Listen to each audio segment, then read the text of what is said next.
The sharp crack of Ophelia Vance's back hitting the frozen ground drove the breath from her lungs as surely as the betrayal drove the hope from her heart. Snow engulfed her in an instant, cold and suffocating, swallowing her pregnant body whole as she flailed in the drift her mother-in-law had just shoved her into. Above her, Catherine Vance stood on the wooden boardwalk outside the general store, her face twisted with satisfaction beneath her expensive fur-lined hood. The older woman did not offer a hand. She did not call for help. She simply turned on her heel, her skirts swishing against the weathered planks, and walked away as if she had done nothing more offensive than swat a fly. Ophelia tried to push herself up, but her hands sank deep into the snow. Her wool coat, already thin from 2 Wyoming winters, offered little protection against the January cold of 1883. The baby in her belly, 5 months along now, pressed against her ribs as she struggled. Tears froze on her cheeks before they could fall. She had known Catherine despised her, but this was beyond cruelty. This was attempted murder. "Madam," a deep voice cut through the howling wind. "Madam, hold on." Strong hands gripped her arms, lifting her from the snowdrift with surprising gentleness. Ophelia found herself looking up into a face weathered by sun and wind, with eyes the color of whiskey in lamplight. The man wore a battered Stetson pulled low against the wind, and his sheepskin coat smelled of horses and leather, and something indefinably masculine. "Easy now," he said, steadying her as she swayed. "You hurt?" "I." Ophelia's teeth chattered so hard she could barely speak. "My baby." His eyes dropped to her rounded stomach, then hardened as they lifted to scan the street. "Who pushed you?"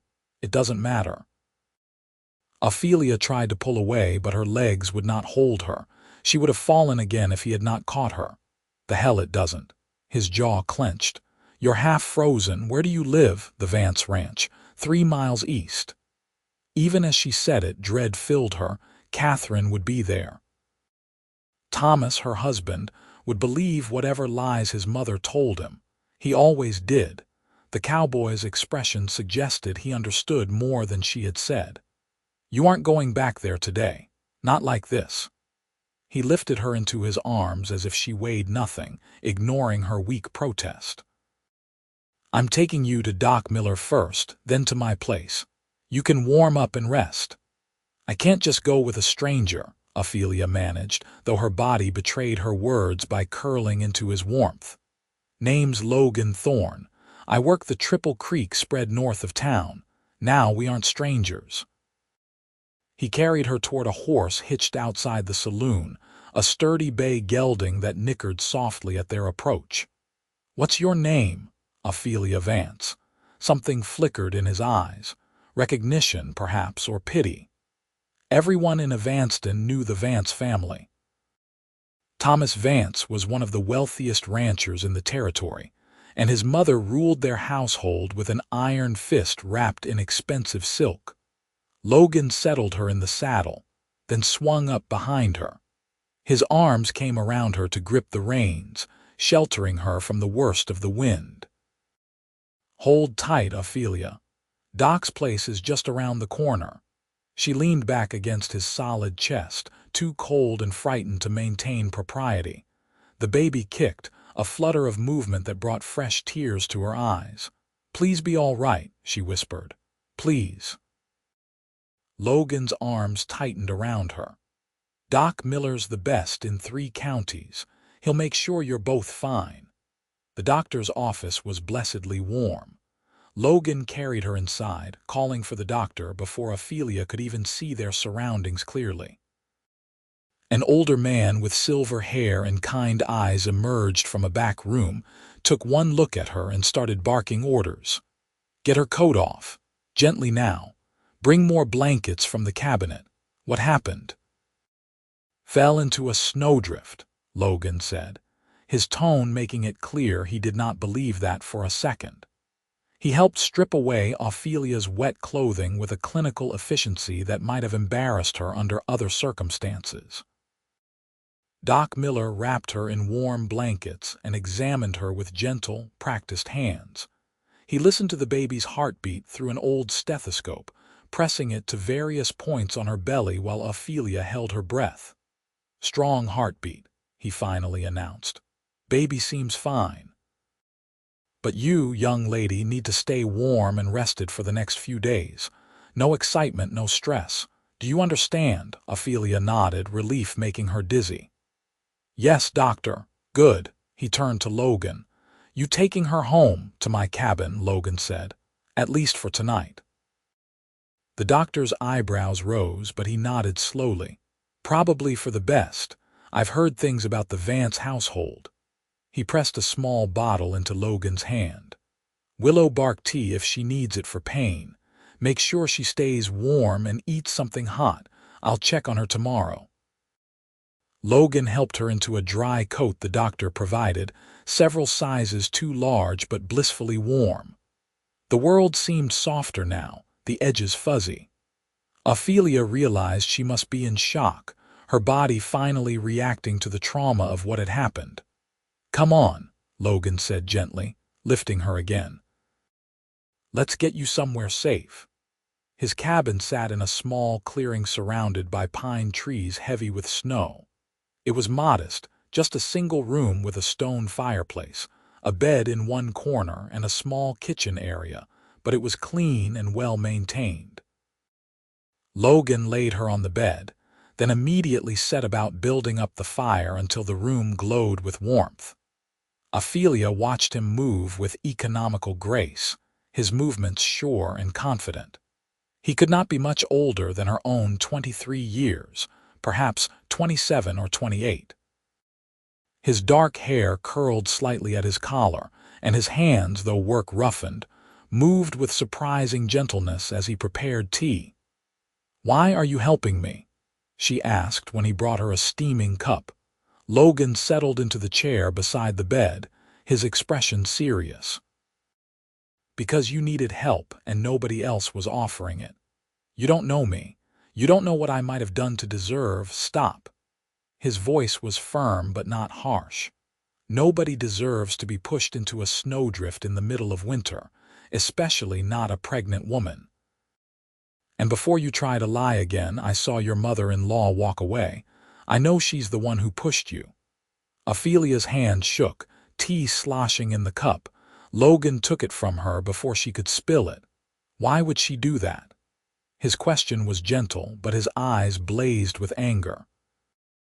"She never wanted Thomas to marry me." The words spilled out before Ophelia could stop them. "I was a schoolteacher's daughter, no money, no connections. She told him I trapped him, that I got pregnant deliberately to force a wedding." "Did you?" "No." Ophelia met his eyes steadily. "I loved him. I thought he loved me too. But after the wedding, everything changed. She made his life hell and he blamed me. He started drinking, started staying away. The few times he came home, he was." She could not finish. Logan's jaw clenched. "Did he hurt you?" "Not with his fists, just with his words." "And his absence?" Ophelia looked down at her hands. "When I told him about the baby, I thought it might change things. But Catherine said the child probably was not even his and he believed her, or pretended to. It gave him an excuse to stay away more. That's why she pushed you." Logan's voice was flat. "She was trying to kill the baby, maybe you too." The blunt truth of it hit Ophelia like a physical blow.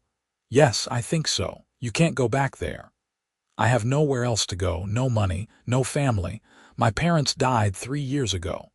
Despair threatened to overwhelm her. "I'm trapped." Logan was quiet for a long moment, staring into the fire. When he spoke, his words were measured. "Stay here, at least until after the baby comes. I'll sleep in the barn, you'll be safe, and you'll have time to figure out what to do next." "I can't ask you to do that."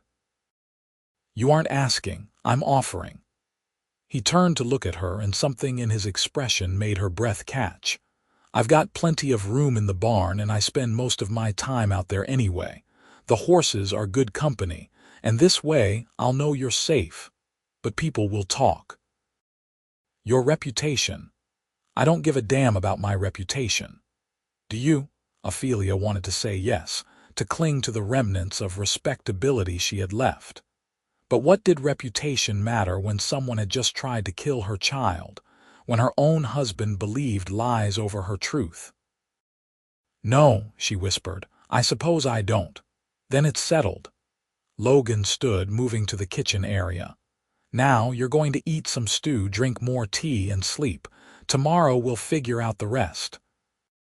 She watched him ladle thick venison stew into a bowl, slice bread from a fresh loaf, and arrange everything on a tray with the care of a much more practiced hand than she would have expected from a bachelor cowboy. When he brought it to her, the smell made her stomach growl despite her emotional turmoil. Eat, he commanded gently. The baby needs it. Ophelia ate, and the warm food in her belly helped push back the cold that had seeped into her bones. Logan busied himself around the cabin, not watching her directly but clearly keeping an eye on her nonetheless. She found his presence oddly comforting. He did not try to make empty conversation or offer false reassurances. He simply existed in the space with her, solid and real and unexpectedly kind. When she finished eating, exhaustion crashed over her like a wave. Logan took the tray, then helped her lie down properly, arranging blankets over her with surprising tenderness. Sleep, he said. I'll be right here if you need anything. I thought you were sleeping in the barn. Tonight I'll sleep in the chair, just in case. Ophelia wanted to protest, but her eyes were already closing. The last thing she saw before sleep claimed her was Logan settling into the chair by the fire, his profile sharp against the flames, and the last thing she felt was safe. She woke once in the night, disoriented and frightened, and immediately saw him there, still awake, still watching over her. He met her eyes across the darkness and nodded once, a silent reassurance. She slept again. Morning brought pale sunlight through the cabin's single window and the smell of coffee and frying bacon. Ophelia sat up slowly, taking inventory of her body. She ached everywhere, but the baby moved normally, and for that she was grateful. Logan stood at the stove, his back to her. He had removed his heavy coat and wore just a flannel shirt and worn denim pants. His shoulders were broad, his movements economical as he cooked. Good morning, Ophelia said softly. He turned, and she was struck again by those unusual eyes, amber in the morning light. Morning, how do you feel? Sore, but alive. Thanks to you. Doc Miller did the real work. I just got you here. He brought her coffee and a plate of eggs and bacon. Eat up. Then we need to talk about what happens next. Ophelia ate in silence, gathering her courage. What did happen next? She could not stay here indefinitely, living off Logan's charity, but she could not return to the Vance ranch either, not with Catherine there. Not with Thomas believing his mother's lies. I need to find work, she said finally. Somewhere I can earn enough to support myself and the baby. Logan sat down across from her, his expression serious. No offense, but you're 5 months pregnant. Nobody in Evanston is going to hire you, even if there were jobs to be had in the middle of winter. Then what am I supposed to do? Frustration sharpened her voice. I won't be a burden on you. You've already done more than anyone could expect. You're not a burden. And I have an idea if you're willing to hear it. Something in his tone made her wary. What kind of idea? Marry me. Ophelia stared at him, certain she had misheard. What? Marry me? Not a real marriage, not at first anyway, just a legal one. It would give you and the baby protection. My name, my home. Nobody could touch you then, not Catherine Vance or anyone else. That's insane. You don't even know me. I know you're brave. I know you're in trouble through no fault of your own. I know your child deserves better than to be born into a household where its grandmother tries to kill it before it's even born. Logan leaned forward, his gaze intense. Look, I'm not asking for anything from you. This cabin is small, but we can make it work until we build something bigger. You'd have your own space, your own life. I just want to help. Why? The question burst from her. Why would you do this for a stranger? Logan was quiet for a long moment, his eyes distant. 5 years ago, I had a sister, Rebecca. She got married to a man who seemed good enough, but he wasn't. He hurt her. When she finally got the courage to leave, she had nowhere to go. Our parents were dead, and I was working a ranch in Montana. By the time I got her letter and made it back to Wyoming, she was dead. He beat her so badly she never woke up. Ophelia's hand flew to her mouth. Logan, I'm so sorry. Me too. Every day. His voice was rough with old pain. I swore after that if I ever had the chance to help someone in a situation like hers, I would. No questions, no hesitation. You need help, Ophelia. Let me give it. Tears blurred her vision. But marriage. That's such a huge step. Not if we both go into it knowing the terms. You need protection and security. I need. He paused, seeming to search for words. I need to know I didn't fail again, that I saved someone this time. It should have felt wrong. It should have felt like trading one trap for another. But somehow, looking into Logan's honest eyes, it felt like the first real choice Ophelia had been offered in years. I'm still married to Thomas, she said slowly. I can't marry you while I'm married to him. Is there any chance he'd grant you a divorce? Ophelia thought of Thomas, weak and drunk and thoroughly under his mother's control. No, not willingly. His mother would never allow it. It would be a scandal. Then we force his hand. Logan's eyes hardened. We make him want the divorce more than he wants to keep you trapped. How? We tell him the truth. That his mother tried to kill you and the baby. That I witnessed it. That if he doesn't grant you a quiet divorce, I'll testify in court to what I saw. Catherine Vance might be powerful, but attempted murder is attempted murder. Even the wealthy can't escape justice if the evidence is strong enough. He'll never believe you. He'll say you're lying to steal his wife. Maybe, but his mother knows the truth, and she knows I saw her. She'll want this to go away quietly. Logan reached across the table and took Ophelia's hand. His palm was warm and calloused against her smaller fingers. Trust me. Let me try. Ophelia looked down at their joined hands. She should be horrified by this plan. She should insist on finding another way. But Thomas had stopped being her husband in any meaningful way months ago, and his mother had literally tried to kill her. What loyalty did she owe either of them? All right, she whispered. We try. Logan smiled, and it transformed his face, making him almost handsome. Good. I'll ride into town this afternoon and send a message to the Vance ranch. We'll meet on neutral ground, somewhere public. The hotel dining room, maybe. He won't come. He will. His mother will make him, just to control the situation. Logan squeezed her hand once, then released it. You stay here and rest. I'll take care of everything. But Ophelia could not rest. After Logan left, she paced the small cabin, her mind racing. Could this possibly work? Could she really divorce Thomas and marry Logan, a man she had known less than 24 hours? It seemed impossible, the plot of a dime novel rather than real life. Yet here she was, contemplating exactly that. She studied the cabin more closely in Logan's absence. It was Spartan but clean, the mark of a man who lived alone but took pride in his space. The bed was neatly made with rough wool blankets. The dishes were washed and stacked on a simple shelf. Books lined a small shelf near the fireplace, surprising her. She moved closer to read the titles. Shakespeare, Dickens, Mark Twain, even a volume of poetry. Logan Thorne was not just a simple cowboy. He was educated, or at least self-taught. The realization comforted her somehow, as if shared literacy could be the foundation of something more than a marriage of convenience. The baby kicked, strong and insistent. Ophelia placed her hand on her belly, feeling the life moving within her. "What do you think, little one? Should we trust him?" The baby kicked again, and she chose to interpret it as yes. Logan returned as the sun was setting, his face ruddy with cold. "It's done." Thomas agreed to meet tomorrow at noon in the hotel dining room. He sounded surprised, but he agreed. "What did you tell him?"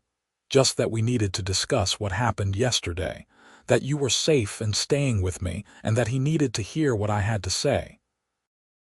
Logan hung his coat and hat on pegs by the door. "I also sent word to Doc Miller to meet us there. I want a medical witness to your condition and the potential harm done to the baby." Ophelia felt a surge of gratitude so strong it brought tears to her eyes. "You've thought of everything." "I'm trying. I won't let them hurt you again, Ophelia. I promise you that." That night, Logan did sleep in the barn, despite Ophelia's half-hearted protests. She lay awake for a long time, staring at the ceiling, wondering what tomorrow would bring. Eventually, exhaustion claimed her, and she dreamed of a future that might, impossibly, hold something better than the past she was leaving behind.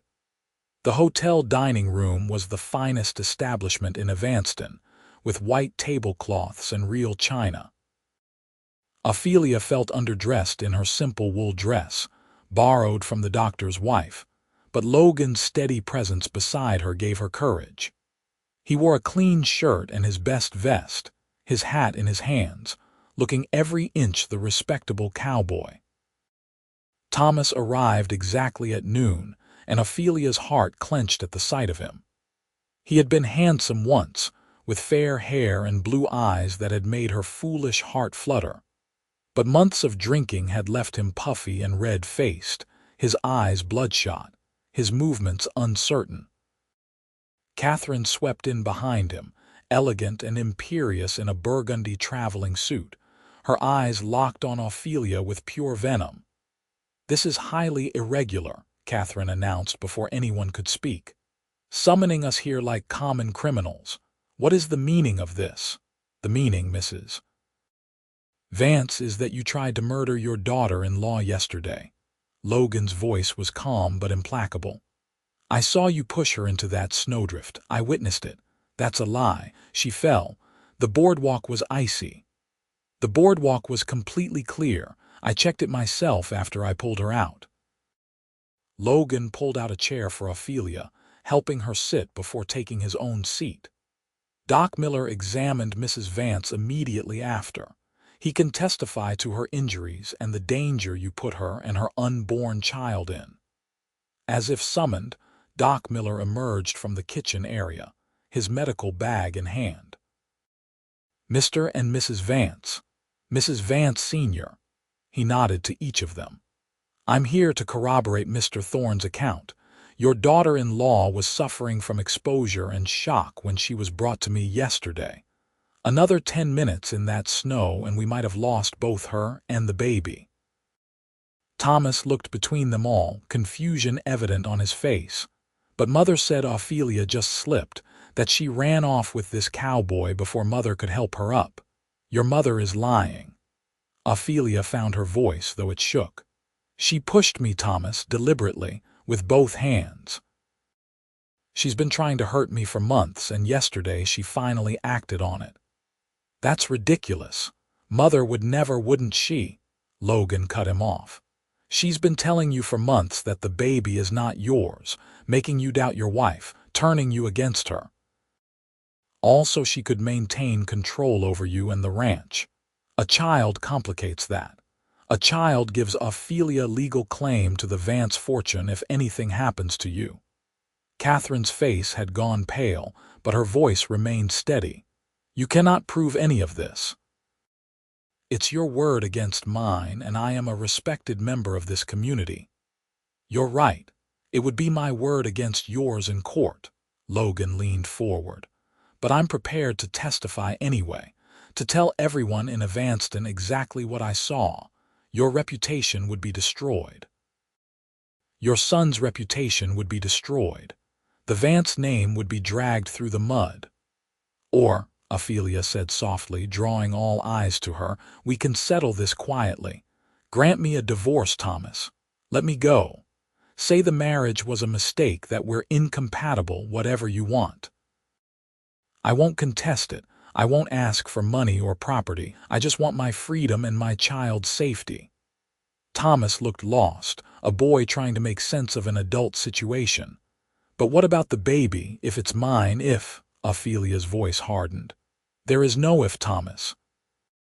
You know perfectly well that child is yours. I was faithful to you every day of our marriage, even when you certainly were not faithful to me. He had the grace to look ashamed. Catherine opened her mouth, but Logan cut her off. Here's what's going to happen. You're going to give Ophelia a quiet divorce. We'll say it's mutual, irreconcilable differences. In exchange, we stay silent about what your mother did. No charges filed. No courtroom testimony. No scandal. The Vance name stays clean. And if we refuse, Catherine's voice was icy. Then I file charges, and I testify, and we let a jury decide whether attempted murder was committed. Logan's gaze did not waver. Your choice. The silence stretched out, broken only by the clink of dishes from the kitchen. Ophelia held her breath, her hands clasped tightly in her lap. Finally, Thomas spoke, his voice defeated. Fine, I'll give her the divorce. Thomas, no, Catherine's composure cracked. Think about what you're doing. She's trying to trap you. She's not trapping anyone, Mother. She's trying to survive. Thomas met Ophelia's eyes for the first time in months, and she saw something there that might have been regret. I'm sorry. For all of it.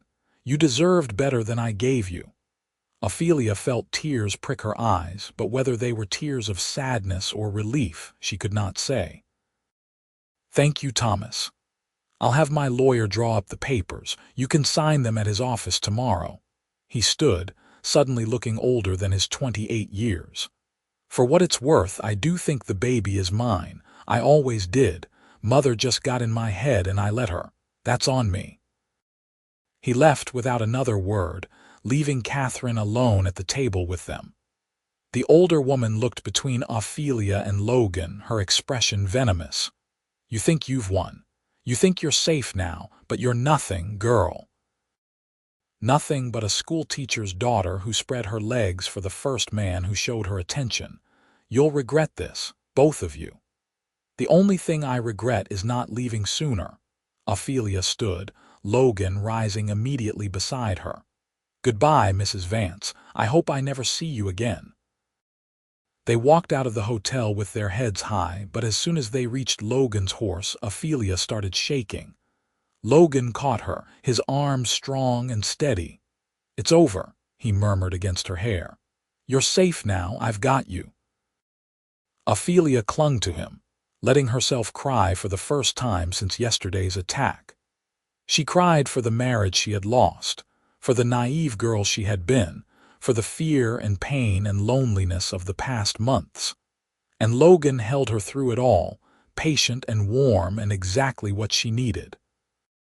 The divorce papers were signed the next day in a lawyer's office that smelled of old paper and pipe tobacco. Thomas was there, but Catherine was not, and for that Ophelia was grateful. The proceedings were quick and clinical, the dissolution of her marriage reduced to signatures on legal documents. When it was done, Thomas lingered as Ophelia and Logan prepared to leave. Ophelia, he said quietly, the baby, when it comes, I'd like to know, not to claim it or interfere, just to know that my child is all right. Ophelia considered refusing. She owed him nothing. But she saw something genuine in his eyes, a flicker of the man she had once thought she loved. I'll send word, she said finally, through Doc Miller, but that's all, Thomas. You get to know the baby exists and is healthy, nothing more. That's more than I deserve, thank you. He looked at Logan. Take care of her. She's stronger than she looks, but she's been through hell. I know, Logan said simply. I intend to. They rode back to the cabin in silence, the winter sun weak through the clouds. Ophelia felt hollowed out as if something essential had been scraped away, leaving her empty but clean. The chapter of her life with Thomas was closed. Now she had to figure out how to write the next one. Logan helped her down from the horse, his hands steady at her waist. "How do you feel?" "Strange. Free, I think, but strange." Ophelia looked up at him, this man who had saved her life and was now offering her a future. "Are you sure about this, about marrying me? It's not too late to change your mind." "I'm not changing my mind." Logan cupped her face gently, his thumb brushing her cheek.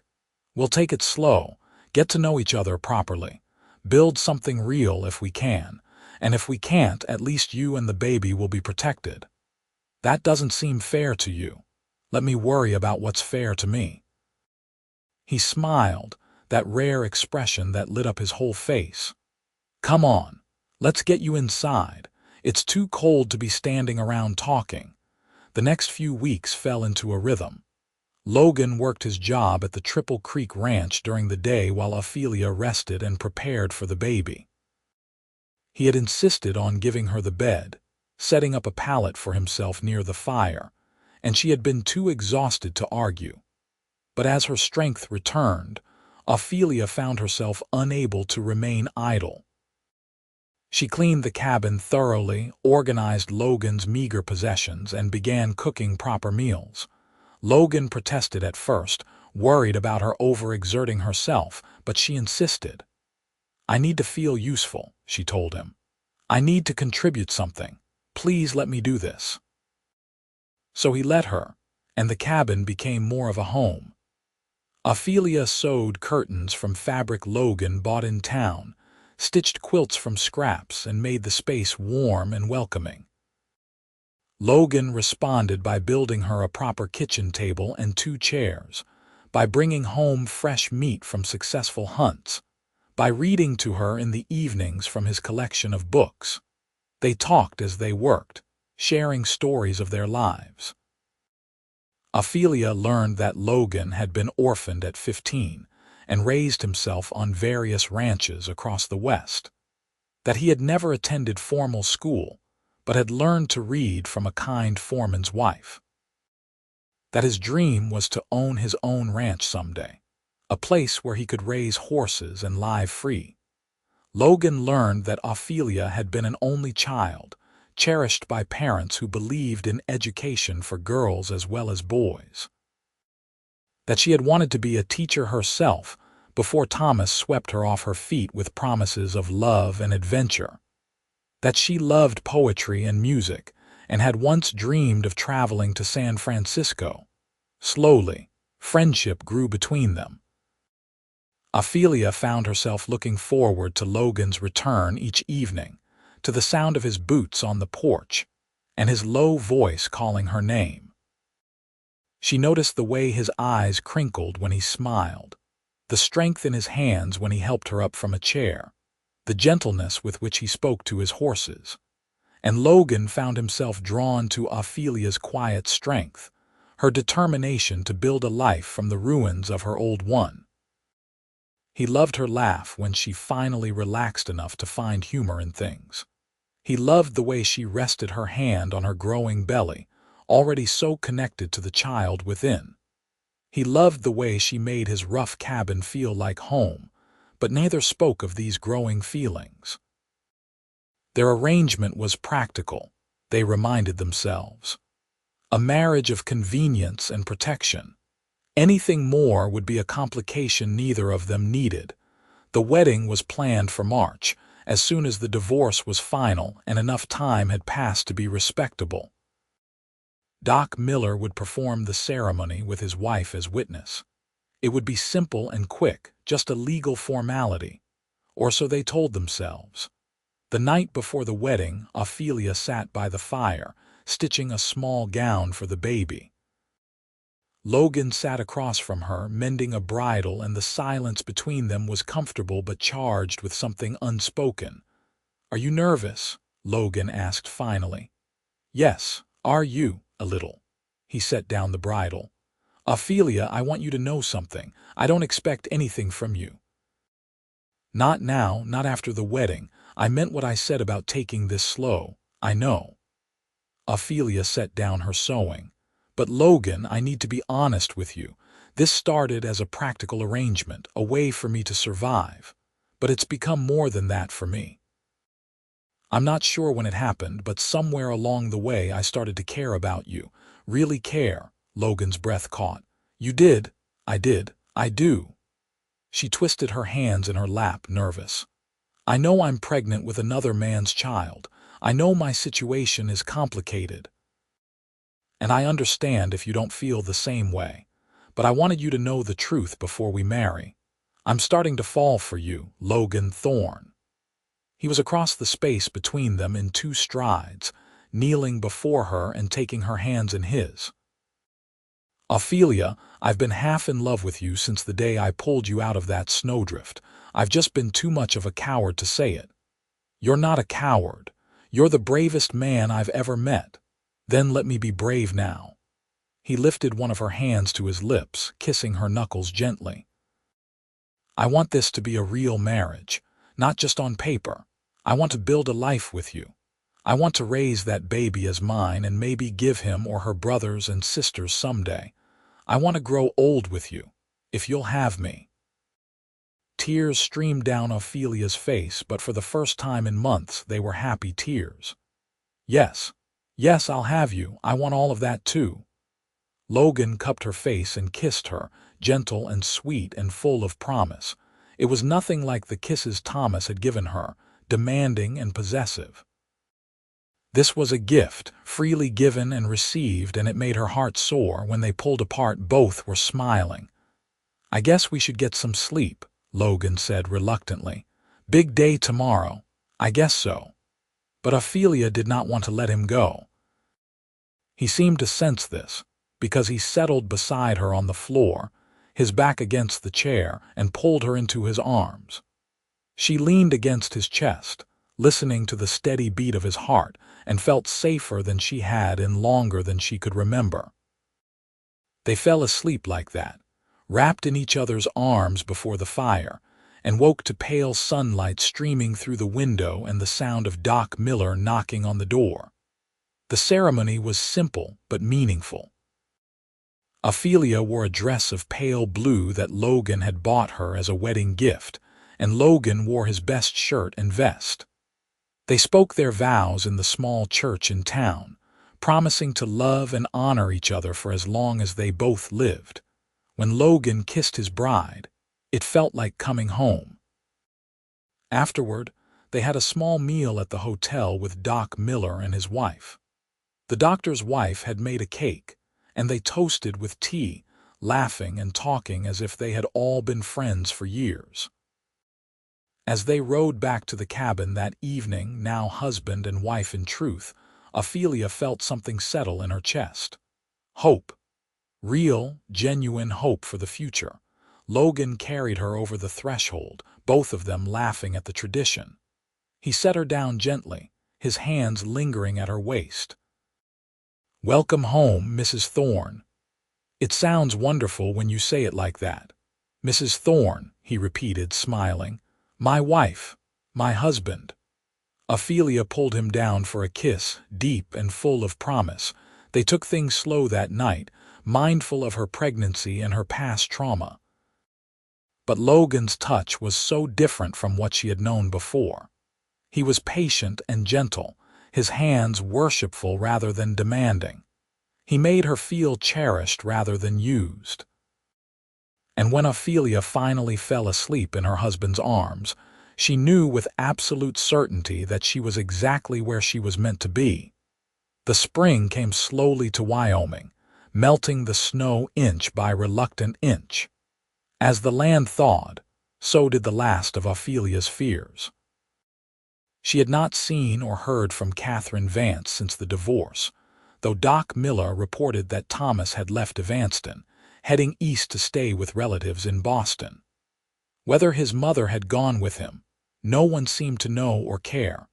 Logan was true to his word about building a bigger house. As Ophelia's pregnancy advanced, He spent his evenings and weekends working on a cabin twice the size of his original one, with a separate bedroom and a large kitchen, and even a small nursery. Other men from the Triple Creek Ranch came to help, and Ophelia cooked for them all, grateful for their kindness. "You've got a good woman there, Logan," one of the older cowboys said, accepting a second helping of stew. "Better hold on to her." "I intend to," Logan replied, his eyes finding Ophelia across the room. "Believe me, I intend to." By June, the new house was finished and they moved in. Ophelia stood in the nursery, hand on her heavily pregnant belly, and marveled at the cradle Logan had built with his own hands. "He's going to love it," she said softly. Logan came up behind her, wrapping his arms around her. "What makes you think it's a boy? Just a feeling. What do you think?" "I think I'll love him or her either way." He kissed the side of her neck. "As long as you're both healthy, I don't care." The baby came 2 weeks later, on a hot June night with Doc Miller in attendance and Logan pacing outside the bedroom door. The labor was long and difficult, and there were moments when Ophelia feared she would not survive it. But finally, as dawn broke over the mountains, a baby's cry filled the air. Doc Miller emerged, grinning. "You've got a son, big, healthy boy with a strong set of lungs." Logan burst into the bedroom, his eyes immediately finding Ophelia. She looked exhausted but radiant, the baby cradled in her arms. "Meet your son," she said softly. Logan approached slowly, as if afraid he might break the spell. He looked down at the tiny face, red and wrinkled and perfect, and felt his heart expand until he thought it might burst. "He's beautiful. You're both beautiful." He kissed Ophelia's forehead. "What should we name him?" "I was thinking Oliver, if you like it." "Oliver Thorne." Logan tested it out. "I love it. Hello, Oliver. Welcome to the world, son." The baby yawned, a tiny sound, and Ophelia laughed, tired but happy. Logan sat carefully on the edge of the bed, his arm around his wife, and looked down at the child they would raise together. "Thank you," Ophelia whispered. "For what?" "For saving us. For giving us this life. For loving us." "Always," Logan promised. "I'll always love you both. Always." True to his word, Logan wrote to Thomas through Doc Miller, informing him that he had a son and that both mother and child were healthy. Thomas wrote back a brief note thanking them for the information and wishing them well. He enclosed a bank draft for $500, refusing any ongoing financial responsibility, but offering this one-time gift. Logan and Ophelia debated whether to accept it, but finally decided the money could go into a fund for Oliver's future. It felt right somehow, acknowledging his biological father while making clear that Logan was his real parent in every way that mattered. As Oliver grew, he became the center of their world. He had Thomas's fair coloring but Logan's amber eyes, a unique combination that made strangers smile.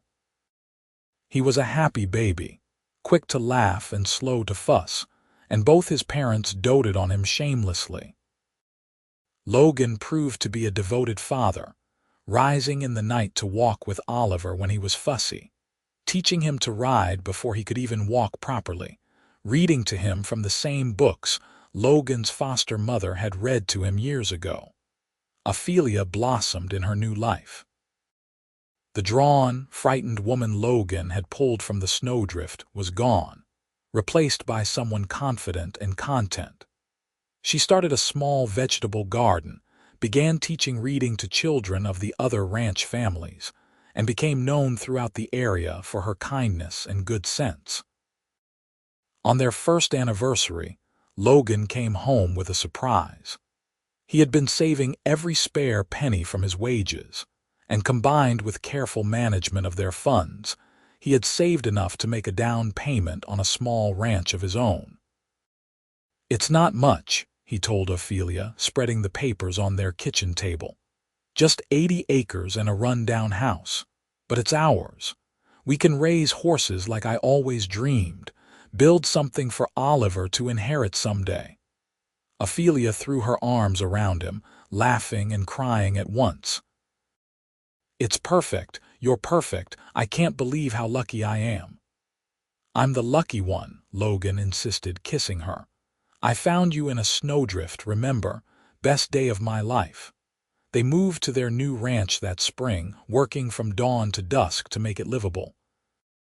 It was hard, exhausting work, but they did it together, and that made all the difference. They repaired fences, rebuilt the barn, planted crops, and acquired their first horses. By the time Oliver was 2, the ranch was thriving. They had a dozen horses, a small herd of cattle, and enough income to be comfortable. More importantly, they had built a real home filled with love and laughter. One evening, as they sat on their porch watching Oliver play with a puppy Logan had brought home, Ophelia leaned against her husband's shoulder. Do you ever think about that day, when your mother-in-law pushed you into the snow? Sometimes, but only to remember how it led me here, to you. To this life. She tilted her face up to his. Everything that happened was worth it if it brought me to you. I love you, Ophelia Thorne. I love you too, Logan Thorne. Oliver ran up to them, the puppy tumbling after him. Papa, Mama, watch. He threw a stick and the puppy bounded after it, tripping over its own feet. All 3 of them laughed. Should we tell him? Ophelia asked softly.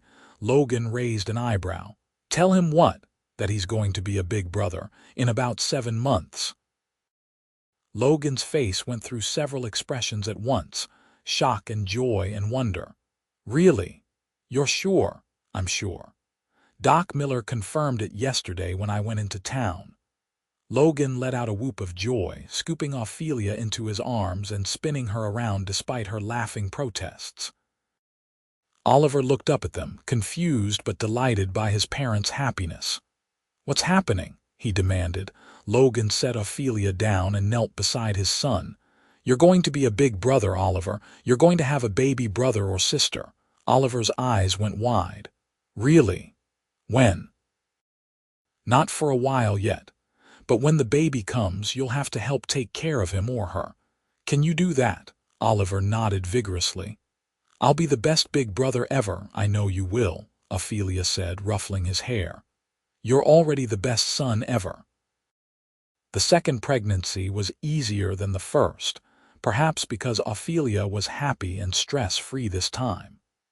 Logan fussed over her endlessly, refusing to let her do any heavy work and bringing her flowers from the meadow whenever he could. Their daughter was born in January, on a day when the world outside was blanketed in fresh snow. Ophelia held the tiny girl and thought about that other snowy day when Catherine Vance had pushed her into a drift and Logan had pulled her out. How different her life might have been if not for that moment. What should we name her? Logan asked, cradling his daughter with the ease of an experienced father. What about Lily? For new beginnings, Lily Thorne. Perfect. He looked at Ophelia with such love in his eyes that it took her breath away. You've given me everything, you know. A son, a daughter, a home, a purpose. Everything I never knew I wanted. You gave me those things first, Ophelia pointed out. You saved my life, Logan, in every way that matters. Oliver burst into the room, escaping from Doc Miller's wife who had been watching him. Is she here? Can I see? Logan lifted him up carefully so he could see his sister. This is Lily, your baby sister. What do you think? Oliver studied her seriously. She's really small. You were that small once. I was. He seemed doubtful. She's pretty, I guess. Can she play? Not yet. But when she's bigger, you can teach her all kinds of things. Oliver seemed satisfied with this. He kissed his mother's cheek, then his sister's head, then squirmed to get down and return to his toys. Logan and Ophelia shared a look, both smiling. We're really doing this, Ophelia said. Building a whole family. We really are, and it's perfect. The years that followed were the happiest of Ophelia's life. The ranch prospered. growing from 80 acres to 200 as Logan was able to purchase adjacent land. Their horses became known throughout Wyoming for their quality, and Logan developed a reputation as a skilled trainer. Oliver grew into a serious, responsible boy who took his role as big brother seriously. He was protective of Lily, teaching her to ride and helping her with chores and defending her fiercely if anyone was unkind. Lily was a ray of sunshine, cheerful and affectionate, with her mother's dark hair and her father's amber eyes. She adored both her parents and followed Oliver everywhere, much to his pretended annoyance and secret delight. When Oliver was 8 and Lily was 5, a third child joined the family, another boy they named Matthew. He was a surprise, unplanned but deeply welcomed, and he completed their family in a way none of them had realized was missing. Ophelia sometimes thought about Thomas, wondering if he ever remarried, if he ever thought about the son he had fathered but never raised. Doc Miller reported occasionally that Thomas was doing well in Boston, working for his uncle's shipping company. He never returned to Evanston, and Catherine died of pneumonia when Oliver was 6. Thomas did not attend her funeral. Once, when Oliver was 10, he asked about his biological father. Ophelia had known this day would come, and she and Logan had discussed how to handle it. They told him the truth, in age-appropriate terms, that Ophelia had been married before, to a man who was not strong enough to stand up to his mother's cruelty. That Logan had saved them both and married Ophelia, adopting Oliver as his own.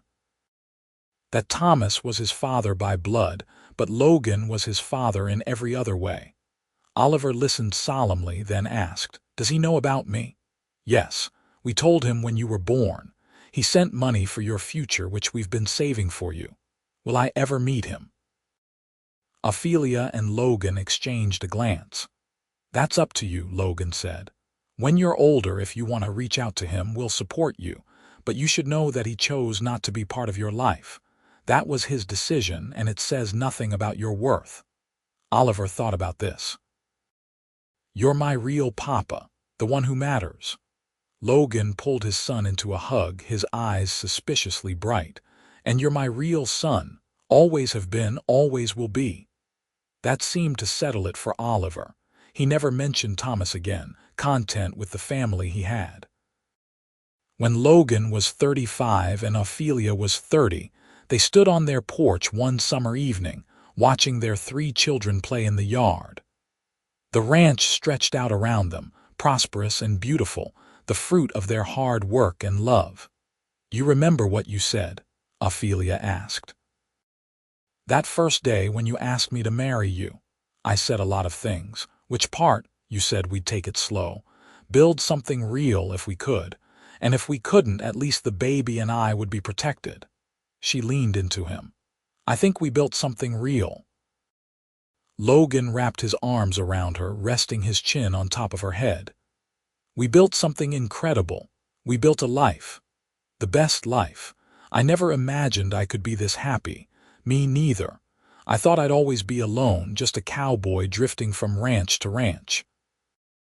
Then I found you in that Snowdrift, and everything changed." "Thank God for Snowdrifts then," Logan laughed. "Thank God for Snowdrifts, and for evil mothers-in-law who inadvertently bring people together. Don't make me laugh about her. She tried to kill me. She did. And instead she gave me you.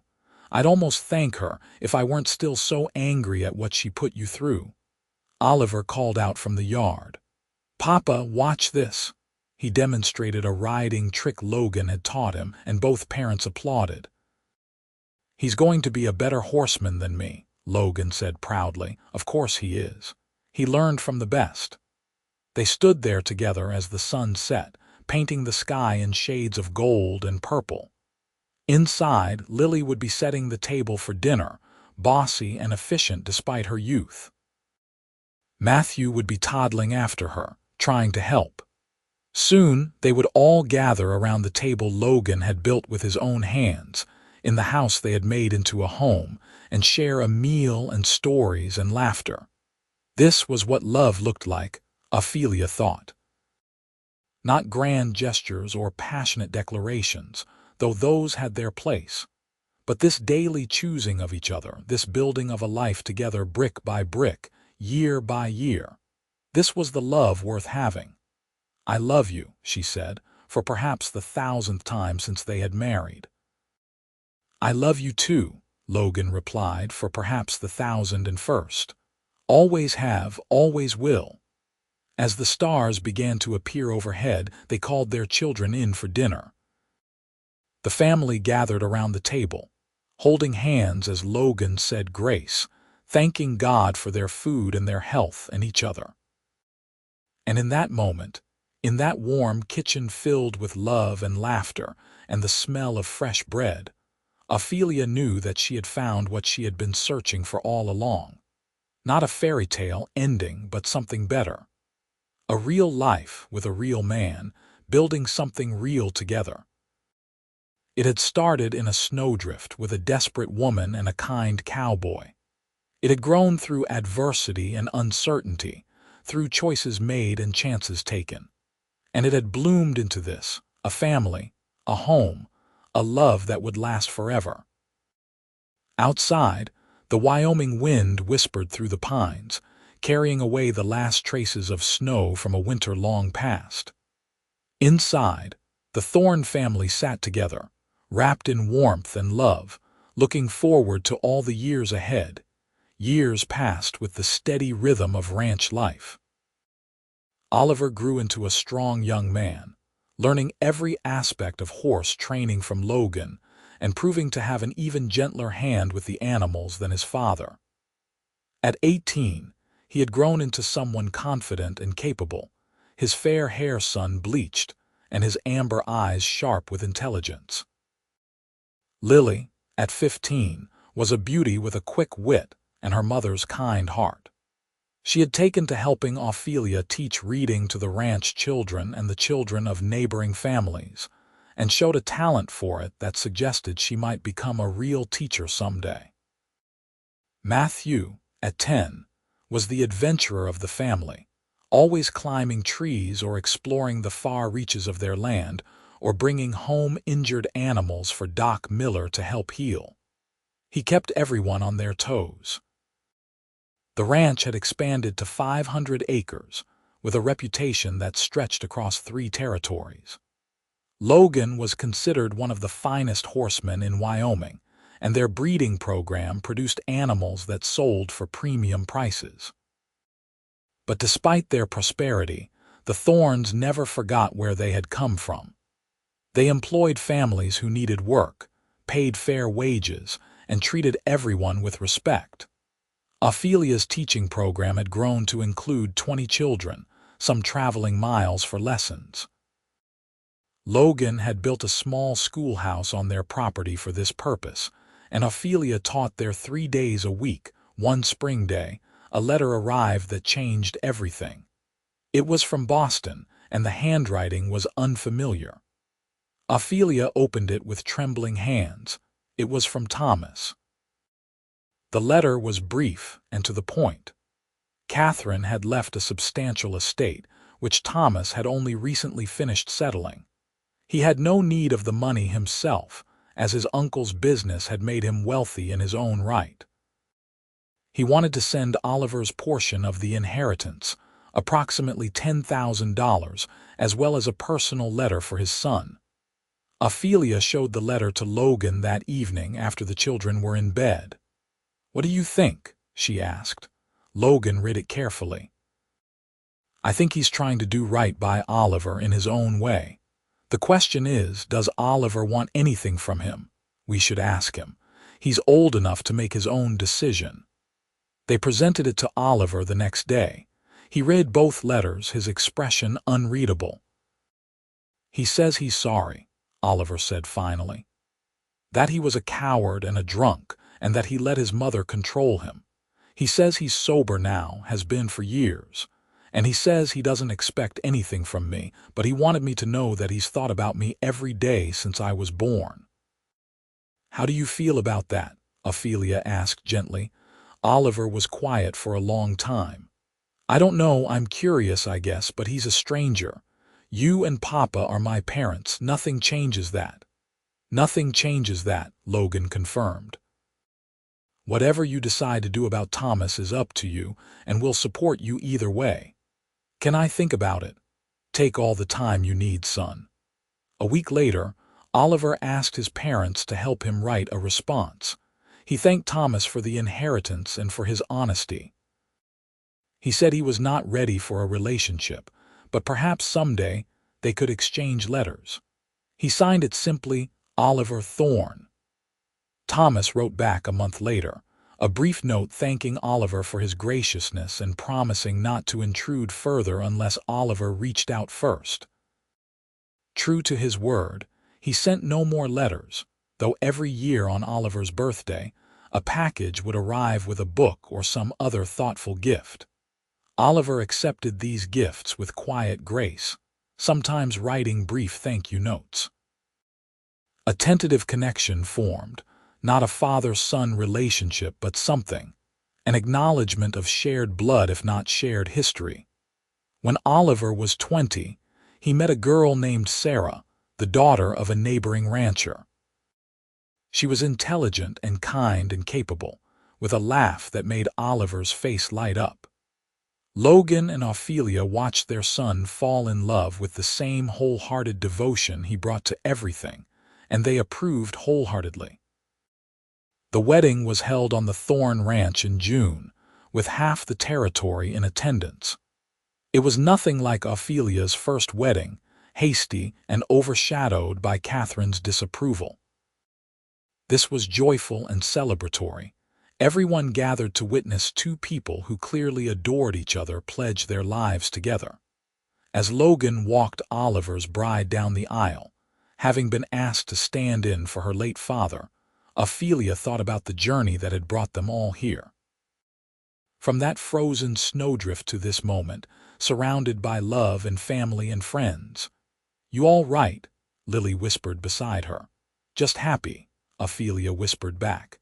"So very happy." Oliver and Sarah settled on a portion of the Thorne Ranch, building their own house and starting their own herd. Within a year, they made Logan and Ophelia grandparents with the birth of a daughter they named Hope. Logan held his granddaughter with the same wonder he had shown holding his own children, his eyes suspiciously bright. "Hope Thorne," he murmured. "Perfect name." "She has your eyes," Oliver said proudly. "She has her mother's beauty and her father's good sense," Logan countered. "She's perfect." Watching Logan with Hope, Ophelia felt her heart swell. This man who had saved her life, who had given her children and a home and a love beyond measure, was now a grandfather. They had built not just a life but a legacy, something that would continue long after they were gone. Lily eventually did become a teacher, taking over Ophelia's school and expanding it further. She never married, declaring herself perfectly happy with her students and her family, though there were always young men hoping to catch her eye. Matthew, true to form, became a veterinarian, studying with Doc Miller and eventually taking over his practice when the old doctor retired. He married a woman as adventurous as himself, and they traveled throughout Wyoming treating animals and helping ranchers. As Logan and Ophelia grew older, they watched their family expand and thrive. More grandchildren arrived, filling the ranch with laughter and chaos. Oliver proved to be as devoted a father as Logan had been, breaking the cycle of neglect that Thomas had perpetuated. On their 25th wedding anniversary, Logan surprised Ophelia with a trip to San Francisco, the city she had once dreamed of seeing. They left the ranch in Oliver's capable hands and took the train west, marveling at how much the world had changed since their youth. They walked along the docks, watched the ships come and go, attended the opera, and ate at restaurants Ophelia could scarcely believe existed. But as wonderful as it all was, they were both ready to go home after 2 weeks. "The world is big and full of wonders," Logan said as they boarded the train back to Wyoming. "But nothing compares to home." "Nothing," Ophelia agreed, taking his hand. "Though I'm glad we finally made it here, even if it is 25 years later than I imagined. Was it worth the wait?" She looked at him, this man who had given her everything. "Every moment was worth it. I wouldn't change a single thing about our life together." "Not even the Snowdrift," he teased. "Especially not the Snowdrift. That's where I found you." When they returned home, they found the ranch festooned with decorations, and half the territory gathered for a surprise anniversary party. Their children had organized everything, and there was food and music and dancing late into the night. As Logan and Ophelia danced together under the stars, surrounded by their children and grandchildren and friends, Ophelia rested her head on her husband's chest and listened to his heartbeat, still strong and steady after all these years. "Thank you," she whispered. "For what?" "For pulling me out of that snowdrift, for giving me a chance, for loving me and my child when you had no reason to, for building this life with me." Logan pulled back just enough to look into her eyes. "You're thanking me. Ophelia, you saved me just as much as I saved you. Before you, I was just drifting. You gave me purpose. You gave me a family. You gave me everything that matters. We saved each other then. We did. And we built something beautiful together." They danced until the stars began to fade and dawn approached. As their guests finally departed and their children helped clean up, Logan and Ophelia stood on their porch, watching the sun rise over the land they had worked so hard to cultivate. "You ever wonder what would have happened if I had walked past that snowdrift?" Logan asked. "If I hadn't stopped to help? Never. Because you would never have walked past. That's who you are, Logan Thorne, a man who stops to help, a man who keeps his promises, a man worth loving. And you're a woman worth saving, worth cherishing, worth spending every day of my life with." They stood together as the morning light turned the world gold, two people who had found each other in the most unlikely circumstances and built something that would last forever. Inside the house, they could hear their family starting to wake. Oliver's deep voice talking to Sarah. Hope's childish laughter, the clatter of breakfast being prepared, all the sounds of home. "Ready to start another day?" Logan asked. "With you, always." They went inside together, hand in hand, ready to face whatever came next. They had weathered storms and celebrated triumphs. They had raised children and built a legacy. They had loved each other through everything life threw at them, and they would continue to do so, for all the days they had left. Years continued to pass in the gentle rhythm they had established. Logan's hair turned silver, though he remained strong and vital. Ophelia's face acquired laugh lines around her eyes and mouth, evidence of a life filled with joy. They worked the ranch together, their movements synchronized from decades of partnership. When Logan was 55, he finally taught Oliver everything he knew about the ranch and officially made him a full partner. Oliver had proven himself 10 times over, but Logan wanted it to be official. They stood together in the lawyer's office in Evanston, signing papers that made Oliver part owner of the Thorne Ranch. "You've earned this," Logan said, shaking his son's hand. "You've earned it 100 times over." "I learned from the best," Oliver replied, pulling his father into a hug. "Everything I know, you taught me. Then teach it to your children the way I taught you. Keep the legacy going." "I will. I promise." True to his word, Oliver began training his own children in the ways of the ranch, just as Logan had trained him. Hope showed a particular aptitude for the work, despite her grandmother Sarah's worry that it was too rough for a girl. "Nonsense," Ophelia declared when this was mentioned. "Women can do anything men can do with the right training and opportunity. Let Hope learn if she wants to." So Hope learned and proved to be a natural horsewoman, just like her grandfather and father. Logan and Ophelia gradually stepped back from the day-to-day operations of the ranch, spending more time on the pursuits they had always wanted to try. Logan took up woodworking, creating beautiful furniture that soon graced every room of their house and many houses in the territory. Ophelia wrote down all the stories she had told her children over the years, compiling them into a book she hoped might be published someday. They traveled occasionally, visiting Matthew in his practice in the mountains and attending Lily's students' recitals. But they always came home to the ranch, to the land they had built together. On their 30th anniversary, Logan took Ophelia back to Evanston, to the spot where the old general store had stood. It had been replaced by a new building, but the location was the same. "This is where I found you," he said, standing on the boardwalk. "Right here. You were in that snowdrift fighting to get up, and I thought you were the bravest thing I had ever seen." "I was terrified," Ophelia admitted. "I thought I was going to die. I thought my baby was going to die. But you didn't.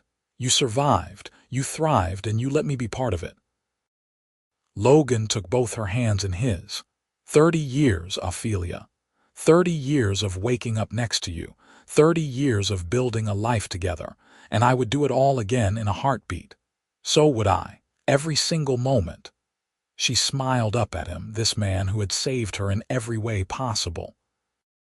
"You're still my hero, Logan Thorne. And you're still my everything, Ophelia Thorne." They kissed there on the boardwalk, two older people still deeply in love, and passers-by smiled at the sight. When they were 65 and 60 respectively, Logan began to slow down. Not dramatically, but enough that Ophelia noticed. He tired more easily. He sometimes forgot words. Small things, but they worried her. Doc Miller, long retired and replaced by Matthew, examined Logan thoroughly. "Your heart is strong," Matthew said, listening with his stethoscope. "But you're not 25 anymore, Papa. You need to take it easier. Less physical labor, more rest." "I'm not an invalid," Logan protested. "Nobody said you were, but you've worked hard your whole life. You've earned the right to slow down." Logan grumbled but followed orders, mostly because Ophelia insisted. He spent more time in his workshop, less time breaking horses. He rode more, walked more, enjoyed his grandchildren and great-grandchildren more. And every evening, no matter what else was happening, he sat with Ophelia on their porch, holding her hand and watching the sunset. "You have any regrets?" Ophelia asked one evening. "Not a single one. You? Only that we didn't have more time. I wish we could have 50 more years together." "We'll have eternity," Logan said confidently. "This life is just the beginning. You think so. I know so. A love like ours doesn't end just because bodies wear out. We'll find each other again somehow." Ophelia hoped he was right. She could not imagine existing without Logan, even in whatever came after this life. When Logan was 72, he died peacefully in his sleep, Ophelia beside him. She woke to find him gone, his face peaceful, and though her heart shattered, she took comfort in knowing he had not suffered. He had simply slipped away in the night, surrounded by everything he loved. The funeral was attended by hundreds of people whose lives Logan had touched. Cowboys he had worked with, families he had employed, people he had helped in 100 small ways over the years. Oliver delivered a eulogy that had everyone in tears, speaking of his father's kindness and strength and unwavering love. Ophelia stood beside her children, her grandchildren, her great-grandchildren, and felt both bereft and blessed. Logan was gone, but what he had built remained. The ranch. The family. The legacy of love and kindness. She lived another 8 years without him, staying on the ranch and watching her family continue to grow and thrive. Oliver ran the ranch with the same dedication Logan had shown. Lily's school educated hundreds of children. Matthew's practice helped animals throughout Wyoming. And when Ophelia was 80 years old, On a cold January night not unlike the night she had met Logan, she closed her eyes and did not wake again. She was buried beside Logan on a hill overlooking the ranch, under a tree they had planted together 40 years earlier. The headstone read, Logan Thorne, beloved husband, father, grandfather Ophelia Thorne, beloved wife, mother, grandmother, together forever at the funeral. Hope, now a woman of 50 with grandchildren of her own, told the story she had heard countless times. The story of how her grandfather had pulled her grandmother from a snowdrift, how he had saved her and her father, how they had built a love and a life that would be remembered for generations. They taught us that love isn't just a feeling, Hope said, looking out at the assembled family. It's a choice. A daily decision to show up, to work hard, to build something together. That's the legacy they left us. That's what we'll pass on to our children. As the family gathered at the ranch house afterward, sharing memories and stories and laughter through tears, the snow began to fall. Soft, gentle flakes that covered the ground in white, beautiful and peaceful. And if anyone had been standing on that hill at that moment, they might have sworn they saw two figures walking together under the tree, hand in hand, finally reunited and heading home together into whatever came next. The Thorne Ranch continued for generations, each one adding their own chapter to the family story, but never forgetting the foundation. Two people who found each other in the most unlikely circumstances, a snowdrift in Wyoming. A cruel act that inadvertently brought together two souls who needed each other desperately. Catherine Vance, in her attempt to destroy Ophelia, had actually given her the greatest gift possible. The chance to find real love, the opportunity to build a real life. And though Catherine never knew it, her cruelty had created something beautiful. Years later, when Hope's own granddaughter asked about her great-great-grandparents, Hope pulled out the journal Ophelia had kept, filled with stories and memories and wisdom. They loved each other more than anything, Hope said, opening the worn pages. And that love created all of this. Every person in this family exists because a cowboy stopped to help a woman in trouble, because he chose kindness over indifference, because she chose to trust again after being betrayed. That's so romantic, the girl sighed. It is, but it's also real. That's the beautiful part. It wasn't a fairy tale. It was real people making real choices and building something real together. Hope smiled, looking at her granddaughter. And that's the kind of love worth waiting for, the kind worth fighting for, the kind that lasts forever. The girl took the journal carefully, running her fingers over the faded writing. I hope I find love like that someday. If you're very lucky, you will. And if you're even luckier, you'll recognize it when it comes, even if it shows up in the middle of a snowdrift. Outside, the Wyoming wind whispered through the pines, carrying stories of the past into the future. The ranch stood strong, a testament to two people who refused to let circumstances defeat them, who chose love over fear, hope over despair, together over alone. And somewhere in whatever comes after this life, Logan and Ophelia Thorne were together still, their love story eternal, their legacy secure, their happily ever after complete and perfect and forever.